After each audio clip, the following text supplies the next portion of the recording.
All right, Mother Nature. Let's see, you want to play? We'll play. Monday, Monday, Monday. I feel like there was something I was supposed to do today. It's not Nudie Magazine Day. Boy, it's almost like somebody needs to build a fire out here. It's just asinine. Oh, Mother Nature. You are some kind of wonderful.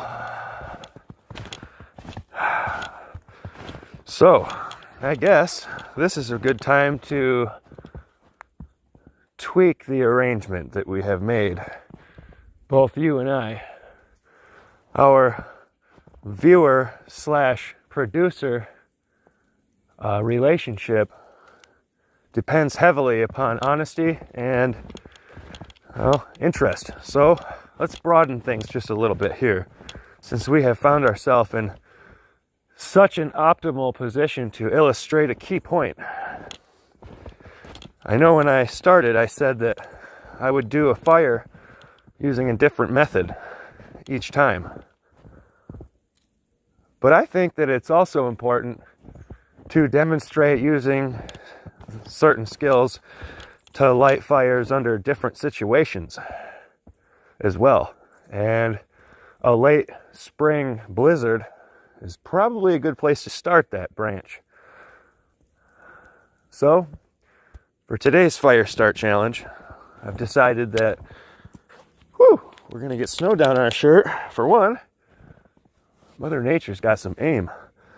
All right, so for this week's fire start challenge, I'm going to demonstrate how to get yourself enough tinder and enough kindling and enough dry firewood to get a good bed of coals going so that you can get warm. Even though literally everything is covered in snow, and this is just from me walking through here. I'm getting snowed on. I mean, no joke, people.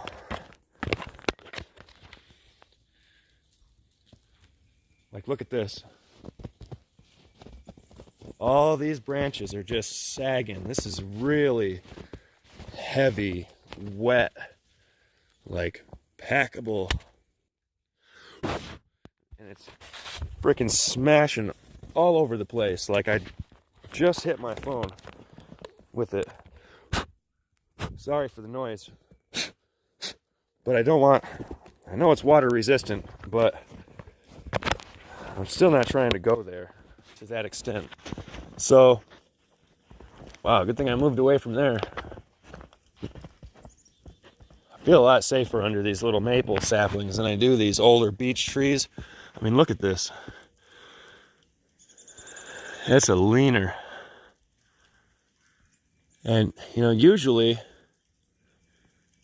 these hemlock trees are pretty good about sheltering you because of the canopy, but it's actually starting to warm up right now. It's not so much cold, it's just everything is wet now. I mean, look at this. The snow is driven into this tree. So a lot of the wood that we come across is going to be, let's just face it, soaking wet. So today I'm going to use a Zippo, butane lighter, something that, sometimes people carry, makes them feel good. They got a source of fire. And by any means, anytime you go into the woods, you should have a lighter, a decent, reliable lighter. I'm using a Zippo butane lighter. So that's what we're going to try today. Wow.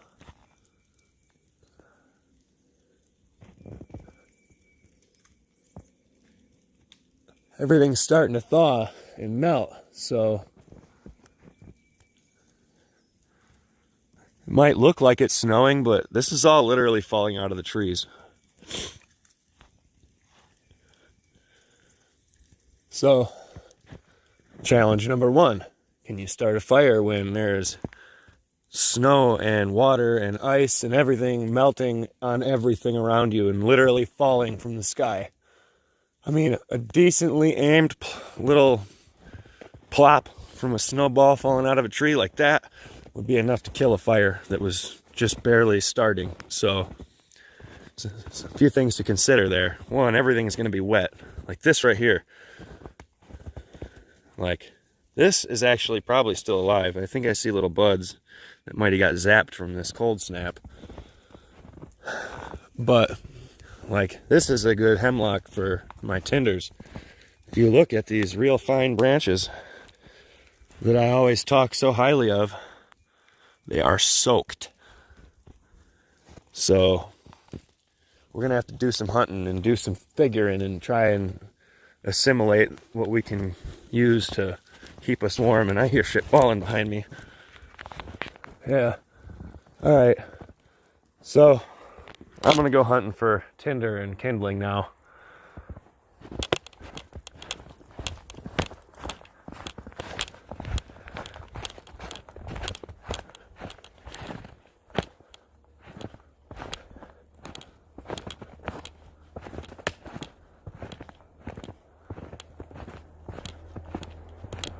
I know of one thing that can withstand driving snow and moisture content way exceeding what some would describe as totally saturated. And I talk a lot on the behalf of this one particular item. I'm sorry, but you're about to hear me talk about it again. But if I were in a situation where I had to get some heat going, say kid playing over here, and say we're not, 100 feet from my house, say we're out in some like large national park or something, and one of the kids on a day like today slips and falls into the river, totally soaking wet. Are you gonna let your kid go into hypothermia? Or are you going to scrape and get exactly what you need to make a fire happen right now? I think anybody should choose the latter. Don't show off. Part of this is about, hey, we need to make this happen right now. And we're not going to piss around with it. So I'm going with that assumption. Sorry if my hand was in the way at all there. I was trying to keep snow out of the picture. As you can see, this has snow and ice packed right into it.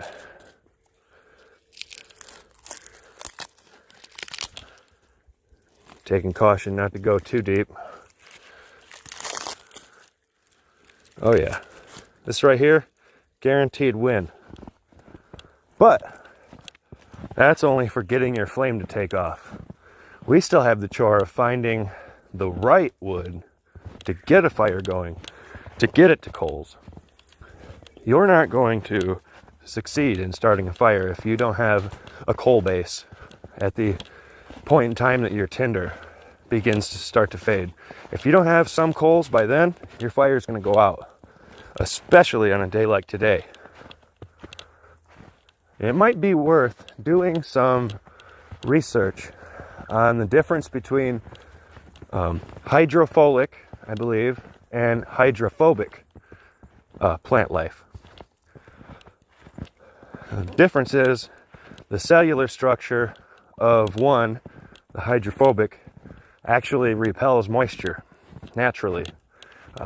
It doesn't hold moisture. Hydrophilic stuff, like grass a lot of the time, actually holds moisture. So if you're trying to use as little of an ignition source as possible to start a fire, you're going to want something that is hydrophobic. And if I mispronounce the words, y'all, you better get used to that, because I'm from up north, and my wife makes fun of me all the time when I talk because of the way that I say things. So if you're still here, I'm sure that you're okay and you're over it already. So right now what I'm looking for is deadened down sticks, branches, pieces of log, what have you, preferably off the ground and on the opposite side of the tree from what the wind was driving. As you can see, like a lot of these trees have the snow driven into the side of them. And we were getting wind from primarily the northeast. So we're going to look on the opposite, the southwest side of the trees. And that's kind of what I'm doing, is scanning as I go to try and find an area rich with the type of wood that I need. Nope, it's not reverse motion, guys. Just spotting some stuff that I think might help. As you can see, the cover on this tree here shielded some of this undergrowth. And I don't mean growth literally, like it's all dead. So you're not harming anything by taking it.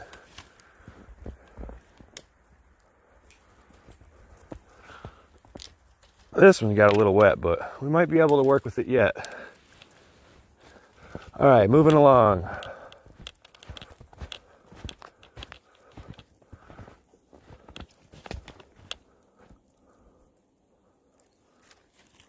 Switching hands.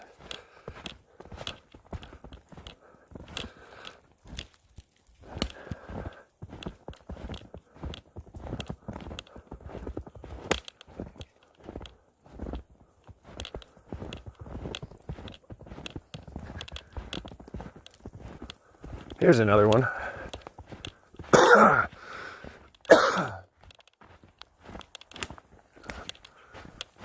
Again, shielded. The wind was coming from that way.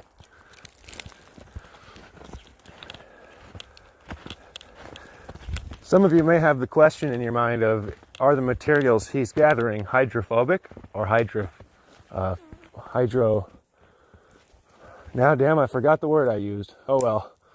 And the answer to that question is, I have no clue. Other than the birch bark, I would assume is indeed hydrophobic, not hydrophilic, which is the word I use. Whether or not it's the right word, hell, I don't know. I know it's the right idea.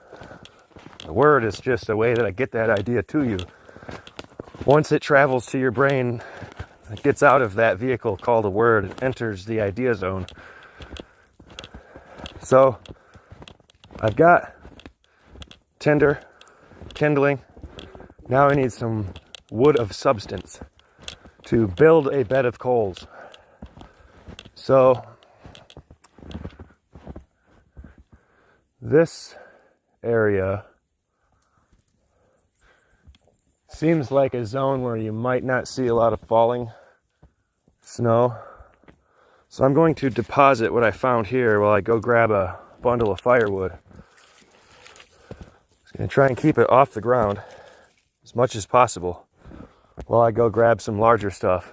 And the important thing too is to not pick up anything off the ground unless you have a large fire already and a large bed of coals.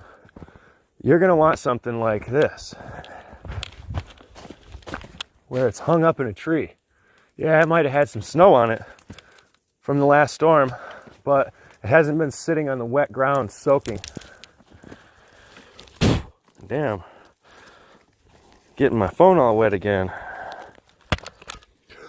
Sorry about that noise.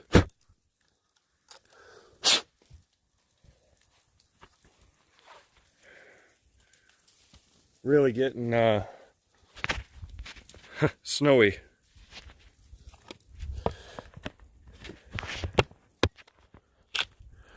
All right. That stuff's usually not too bad either.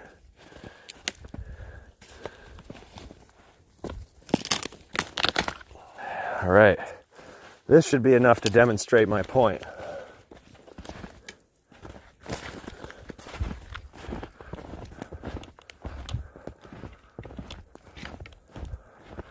All right.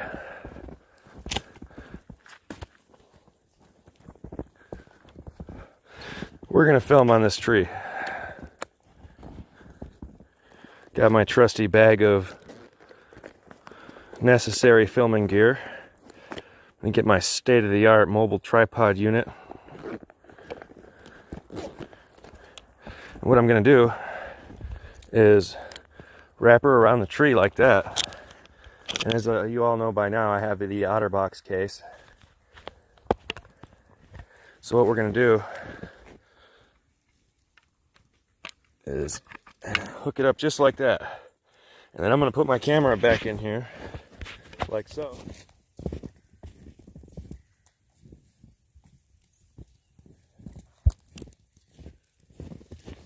So the first thing we're gonna do is clear back a little spot where there isn't any snow, so that while we build this fire, we're not sitting there trying to keep it going in a puddle. What we want to do is create ourselves a little bed. It's a little stronger than I thought it would be.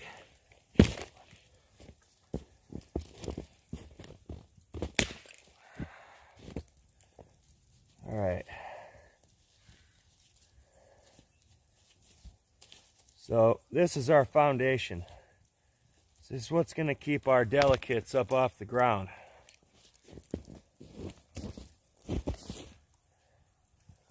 All right, moving on. We gotta make a secondary layer. And this, if we spread out a little bit, this will allow airflow to come in underneath the fire. That way, when you're trying to burn wet wood, you got the most amount of oxygen possible being fed right in to the base of the fire. And that's going to help burn off a lot of moisture. Some of this stuff is pretty moist, but we're going to break it up into smaller pieces and keep it nearby. Some of this is punk wood, and that's not a bad thing for getting your fire started. Might not keep you going, but that stuff, when it dries out, goes up like a matchbox. Here's the birch bark from earlier. We're just gonna go simple with this and set it right here. And our tinder kindling combination. We're gonna hopefully try not to get goofed up here in the snow. So I'm gonna try and work quickly now at this point that we've got everything. You can tell this stuff is very wet. So we're gonna keep it right here until we need it. Up off the ground a little bit. Not that it's honestly gonna make a difference at this point.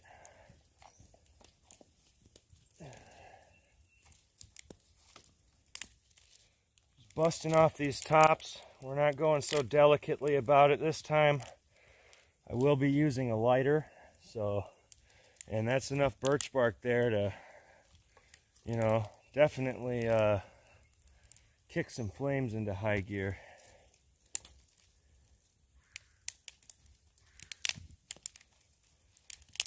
Okay, this is a thicker concentration of kindling and thinner concentration of tinder.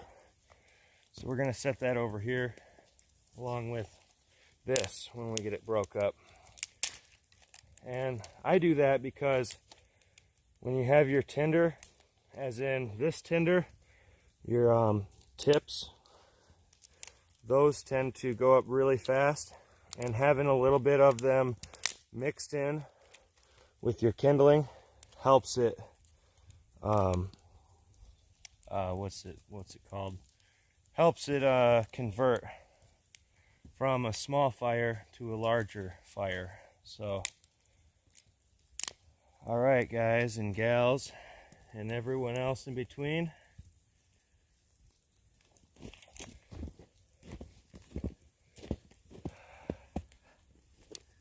don't mind my sack.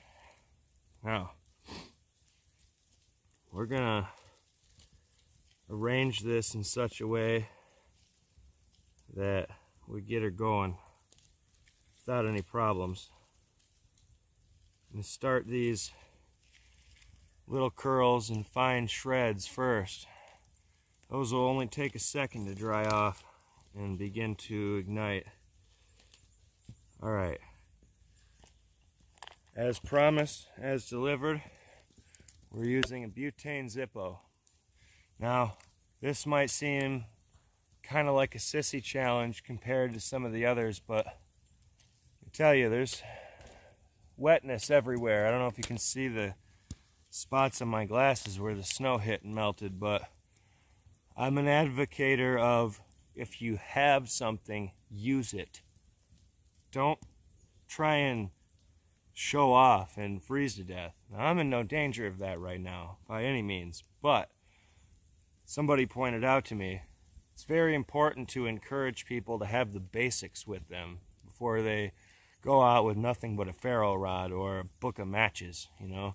If you have a decent, reliable lighter, bring it with you, use it, and when you get a Indian Christmas, let's say, no offense to any Indians, but I'm trying to illustrate the opposite of an Indian summer, where it gets warm in the middle of the winter. It just suddenly got cold in the middle of spring. So if that happens to you, have a good lighter.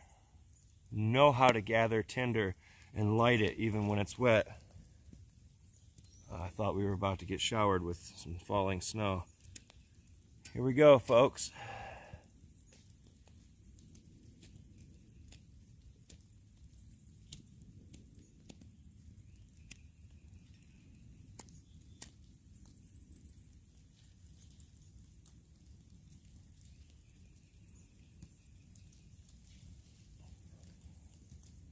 Oh boy.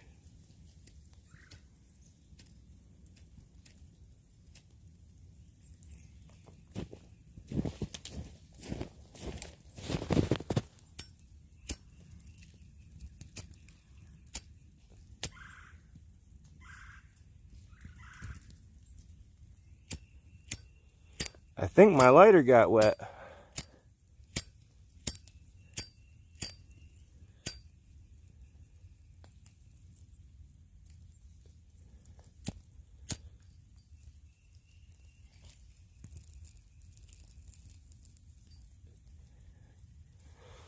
All right.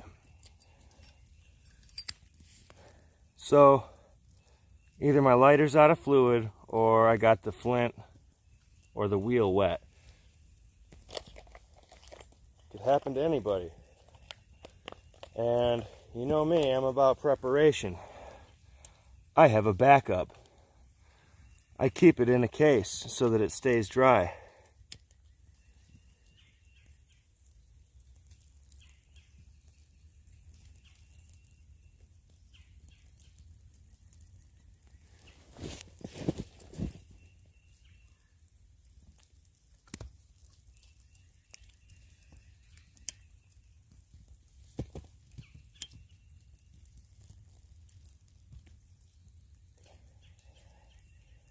As you can see, it isn't just like, oh, there you go. It isn't just like set it and forget it. Just because you have a lighter doesn't guarantee that you're going to get it going.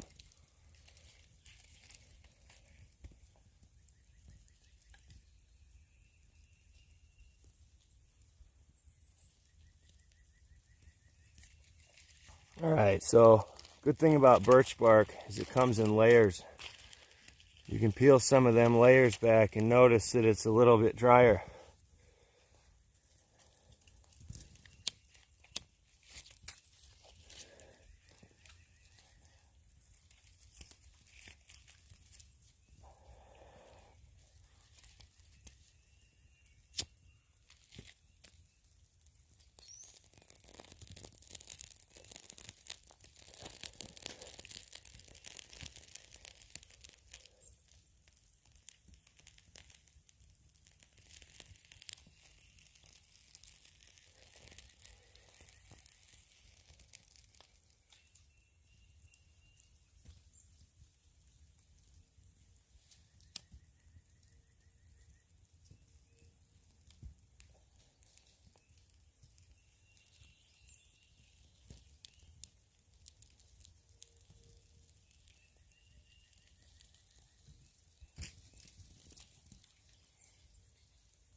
Again, not always the easiest option. not guaranteed to be able to start a fire just by putting a lighter to what you know will burn. And that's what I wanted to illustrate today. Couldn't have been a better day, honestly.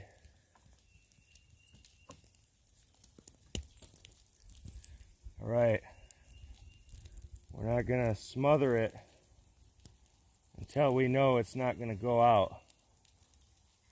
But I'm gonna put this here, and we gotta dry this out before it's gonna catch, unless this birch bark really starts to step it up. We're gonna give it some aid.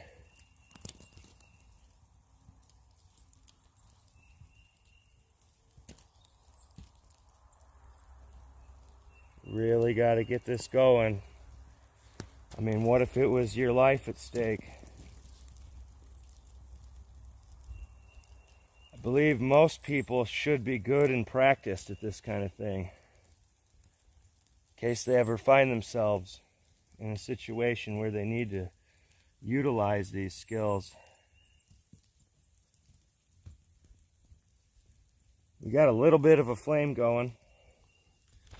Pull you off the tree cam. Oh, it just went out.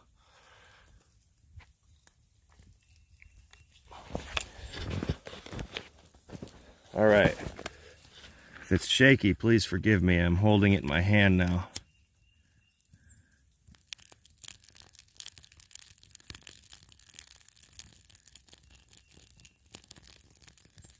See, that birch bark is really, really saturated with moisture. Otherwise, it would go up like kerosene. But ironically, it's kind of acting a little bit like kerosene when there's water tainting it.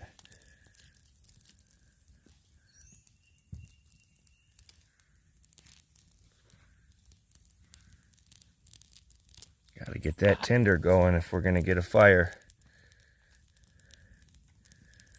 Just gonna sort of custom add some things in here. Still got a tiny flame working its magic in there. Give it some help.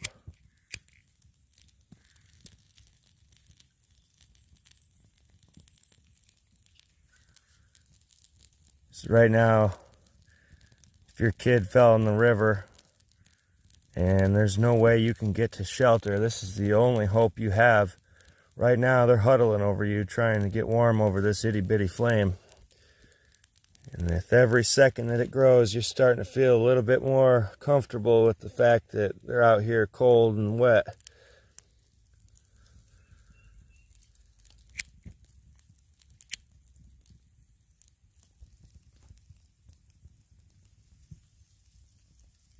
Again, this birch bark is what's going to get all this stuff going. You've got basically no hope of lighting these sticks on fire with a lighter. Unless you carry around some kind of reliable tinder with you all the time, which more people tend to carry their own hot sauce than they do tinder. So, you know,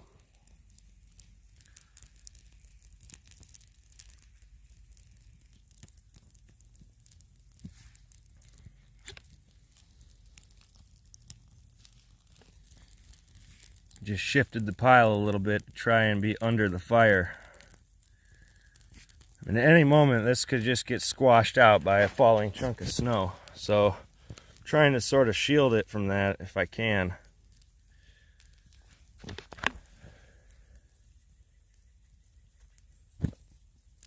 Big old chunk just fell down next to me.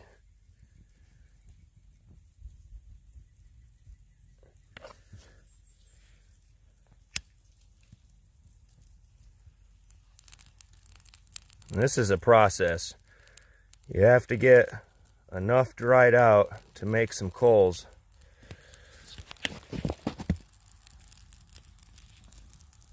To actually get something to start burning. And once you do that, once it lights, you're starting to look pretty good at that point.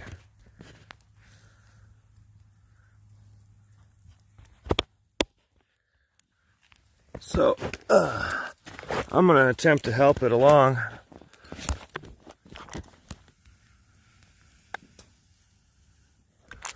And I'm quickly realizing that what I need to do is get that fire back under there.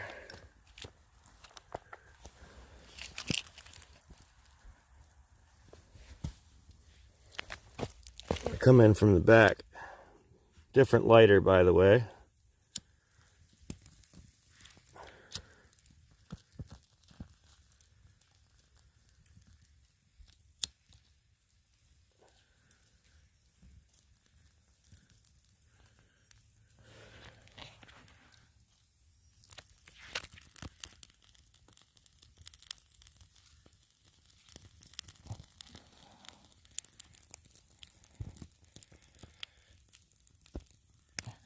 Did you guys think I would have such a hard time doing this with a lighter?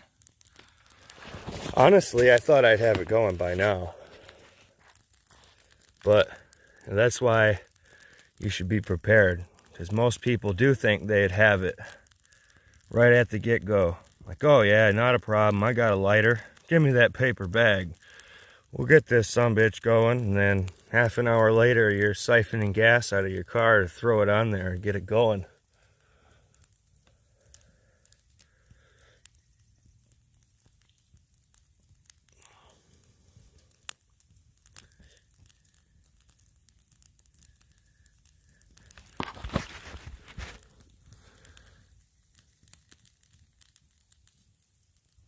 Looks like we might be in luck.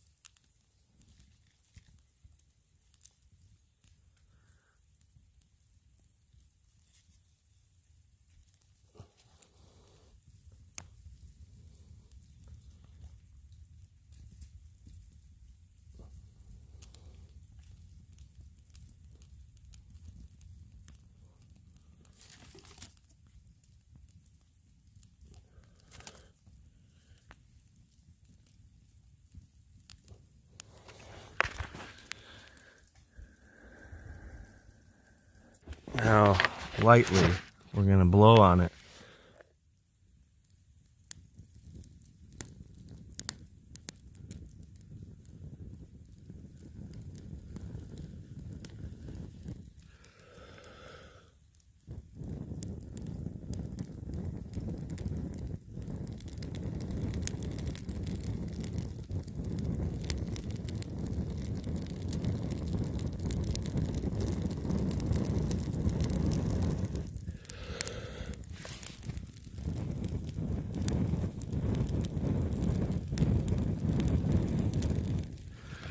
I've found that if you blow very lightly, very consistently, and over as long a period of time as you can, you get the best results.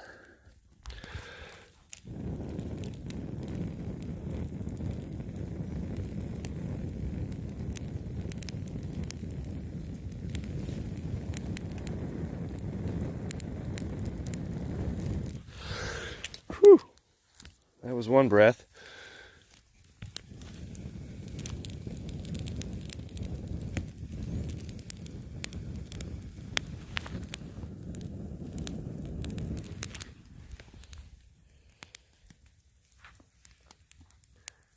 Now, ideally, I should be over here doing this and working with the wind.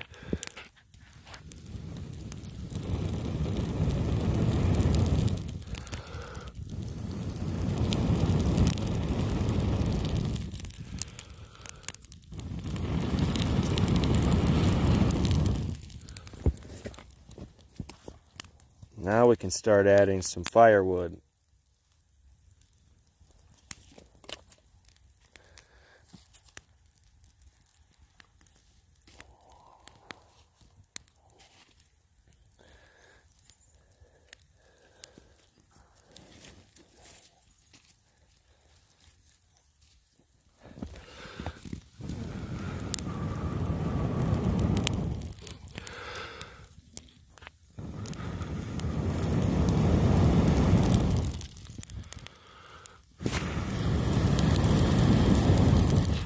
So now we can really start putting some air in there. I just got smacked in the glasses with a snowball.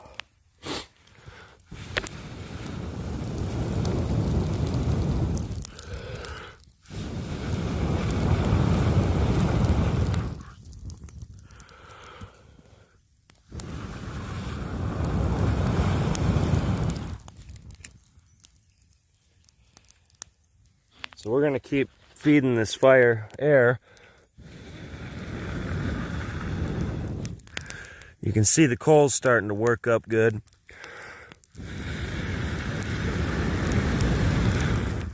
As the base wood that we laid down to actually hold the fire up begins to catch, it begins to form a nice little bed of coals.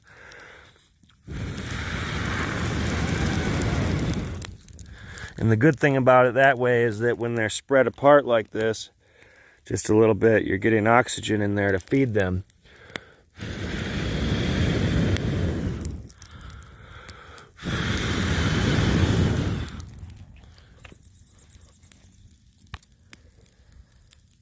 So now you're well on your way to preventing hypothermia, which is probably set in by now. I mean, I took my time finding what I needed, but you should always make a mental note of where things are so that if you're in that situation, wherever you go, you can be prepared to make those quick decisions. Because with hypothermia, minutes means lives. So I'm no longer blowing into this fire, and it's doing exceptional at this point. So I'm gonna get up off the ground, brush me off here, and let's warm up.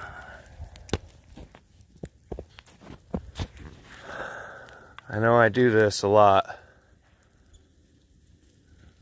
but how about a fireside chat, everybody? Yay? Nay? Couldn't give a damn less? Well, if you're here, then obviously you want to see it. So we're going to mount you back up to the tree cam, and we're going to warm up next to this fire. And I'm going to get on my soapbox. Right here is my soapbox.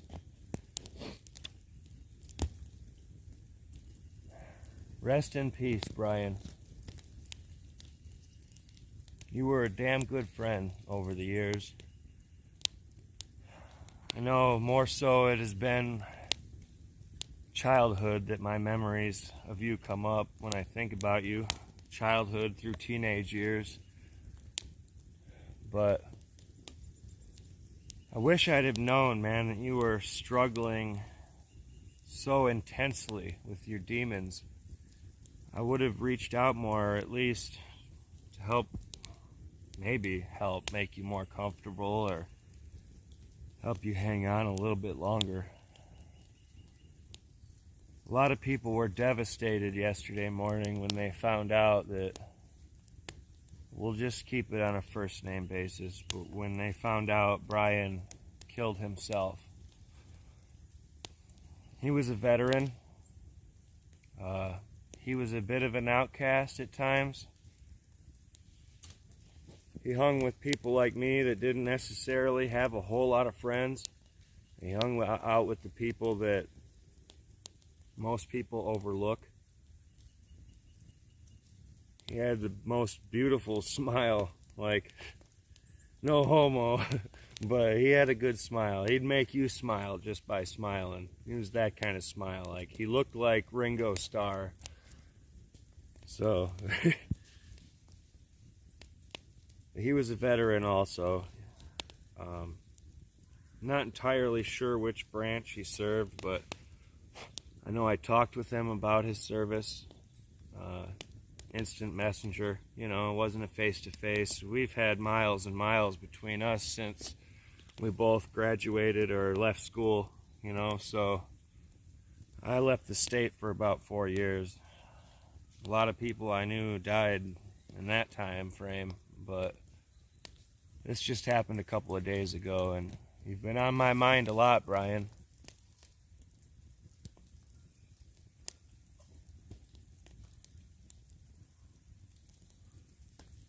Just a moment of silence there. 22 veterans a day commit suicide. That is a crisis.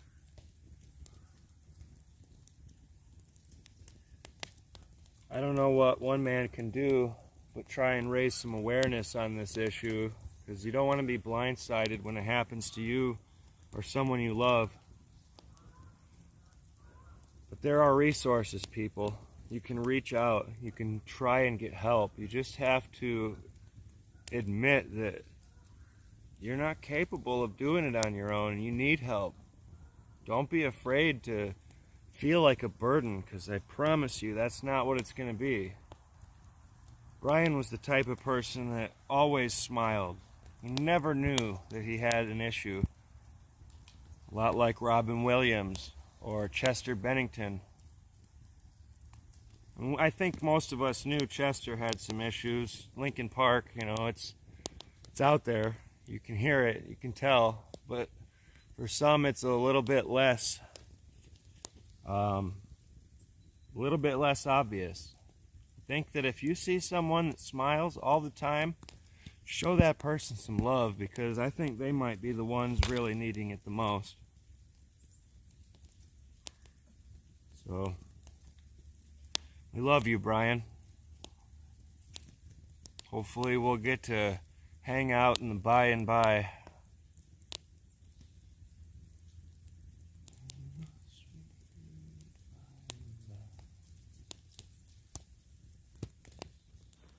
Well, I hope that's a little bit better.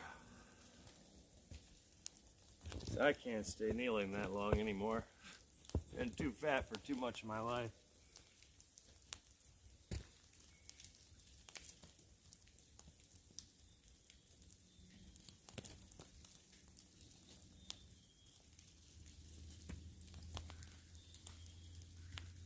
It's important to readjust your fire every so often. Take what wasn't able to get onto your coals and move it back over your coals. Try to keep it concentrated. Get your bed of coals in one spot, bank them together, and then when you go to put more wood on it later, you can spread those coals out and put your wood back on there just like we did this time, and then just blow on the coals instead of dicking with the lighter. Whew. A little bit too smoky.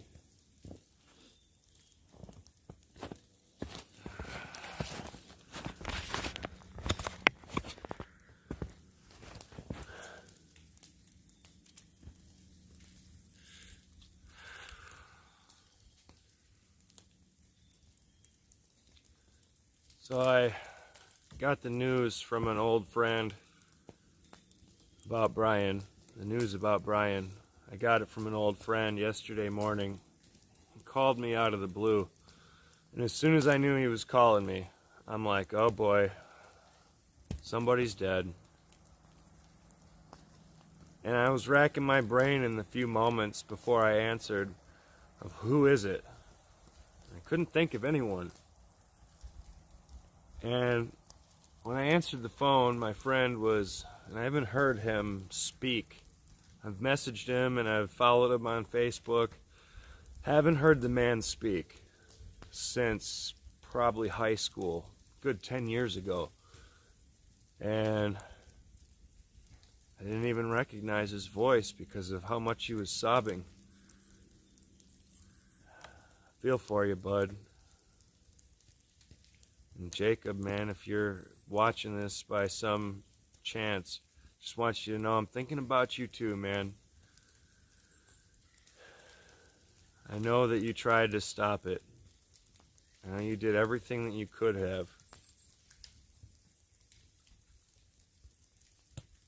Don't blame yourself. I don't know if you are, but if you are, don't.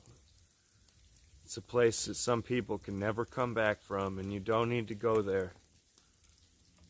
I don't know what triggered Brian to do what he did, but I've been on the edge of that before, and I was fortunately able to turn back. I realized what I was doing to myself by being in the situation I was in. I realized what I was doing to myself, and sometimes I guess, or maybe he had it a lot worse than I did. I don't know. I don't want to speculate too much. I just know that he was in an intense amount of pain, and now that pain is on all of us who loved him. But I will bear that pain and continue to remember him and love him as a human being and a friend. Friends since we were itty bitty, and none of us even had peach fuzz hardly.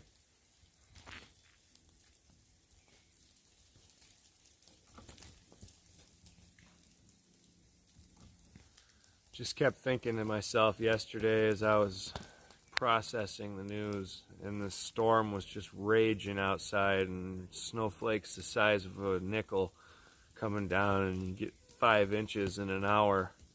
It's like, man, it's like Winter Storm Brian or something up in here. Go big or go home. I watched him jump his skateboard over they poured something flammable in the driveway and lit it on fire, and he come down the driveway with his skateboard and did a kickflip over it. Left a black spot in the driveway. His mom's boyfriend was furious about it.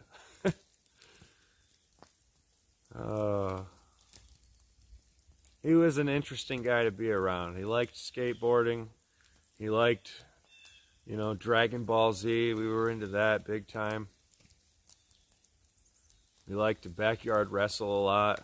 Brian had the most sickest freaking drop kicks, man. He was a tiny guy, and he was wiry. He could just hop up like a spring-loaded kangaroo and just, boom, kick somebody with his little skater shoes. Oh, I really am going to miss that guy. I only talk to him every few months on Messenger. Now that I'm never gonna hear from him again, all I have are these memories. A deep, deep well of memories. That's what's important in life. Sometimes you gotta start a fire right here. That's the real challenge. If you let that fire go out, you just become an ember and slowly fade.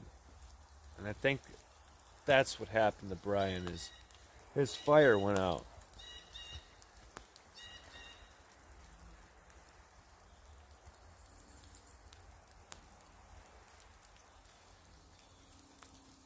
Alright, I'm gonna cry if I keep going on about Brian. I've been talking about that man for a good few minutes now. And here's the fire. Going strong as ever.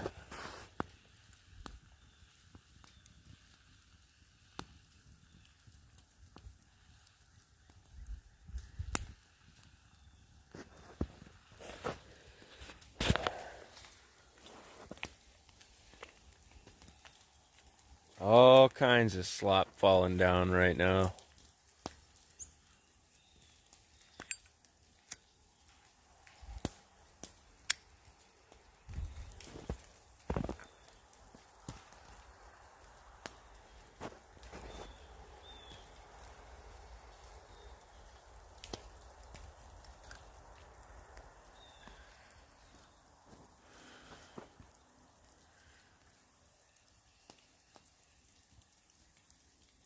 Well, folks, I'm going to squelch this fire and I'm going to call it a day.